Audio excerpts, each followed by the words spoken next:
Let's jump right into this explainer. We are looking at some breaking, highly unusual reports coming out of Western Afghanistan today. We've got fresh, on-the-ground intelligence from both Reuters and The Guardian, detailing a really rare public escalation. So let's just get right to it. Okay, set the scene here. A sudden and frankly highly unusual mass street protest has just erupted in the city of Herat. I mean, this is absolutely not an everyday occurrence. According to the sources we're tracking, this whole demonstration was triggered by a really strict, targeted crackdown on women's dress codes. It was basically a localized spark that instantly ignited a massive, deeply tense situation. Just to ground us in the timeline for a second, it's June 2026. Now, why does that matter? Well, we're exactly 5 years out from the major power shifts that shook Kabul back in 2021.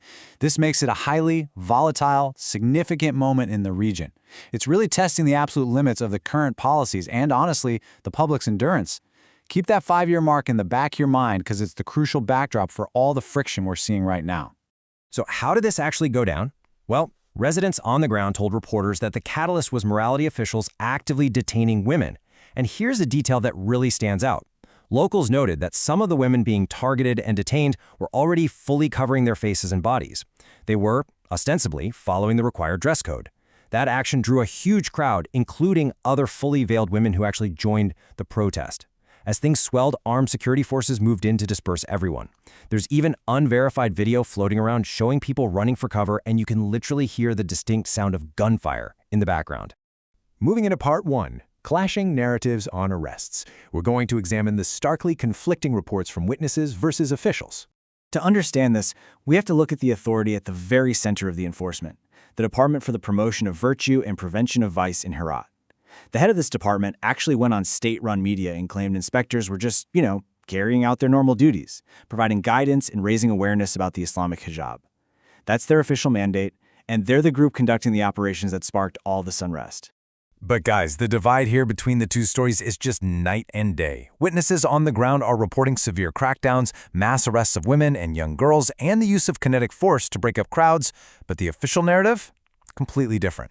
The Herat police spokesperson claimed the gathering in the Jabril area was just creating tensions and disturbing public order under a false pretext. Authorities are flat out denying that anyone was arrested for failing to observe hijab rules. When we actually look at the data side by side, we see some truly tragic discrepancies. Reuters talking to witnesses reports 1 person killed, several wounded, and dozens arrested.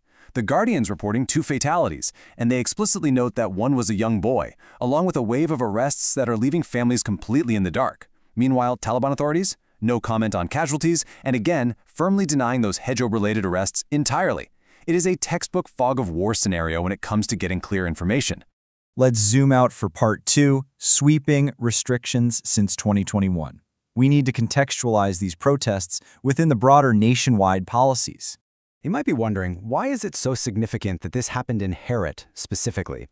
Well, it's absolutely crucial to know that Herat has historically been regarded as one of Afghanistan's most socially and culturally vibrant cities. It has this incredibly rich history of cultural expression. So imposing these stringent, mandatory dress codes there and seeing the massive pushback from its citizens, it represents a really profound clash between the city's deeply rooted civic identity and this new governance. And really, this all traces back to that massive 2021 power shift in Kabul. Over the last 5 years, we've seen sweeping restrictions systematically limit women's access to education, to employment, and just general public life. The international community has, of course, heavily criticized these moves, so these June 2026 protests, they aren't just some random anomaly. They're the visible culmination of a 5-year trajectory of tightening restrictions on everyday life. Which brings us to part 3, the international response. Let's look at how the global community is reacting to this crackdown in Herat. Almost immediately after these reports surfaced, the UN assistance mission in Afghanistan stepped in. They expressed deep concern over the reported detentions of women allegedly failing to meet these dress requirements. Their message was clear. They urged Taliban authorities to respect freedom of movement and equality before the law. It's a very direct diplomatic pressure point, focused squarely on human rights. But in stark contrast, as Reuters reported, the official stance from the Taliban remains totally steadfast. Their response to all this international criticism is to maintain that they do respect women's rights, but strictly in accordance with their specific interpretation of Islamic law. And that right there is the foundational ideological impasse. You have the current Afghan authorities on one side and the international community on the other, operating under two entirely different frameworks for what constitutes rights and lawful enforcement. So where does this leave us? We've got clashing narratives, unverified reports of lethal force, and an international community completely at odds with local authorities. What do these daring street protests mean for the future of the region? Is this isolated resistance in Herat going to ripple outward, or will it tightening grips suppress any further demonstrations? It's a critical question. We will definitely be watching closely as the data and reports continue to develop. Thanks so much for joining me for this explainer.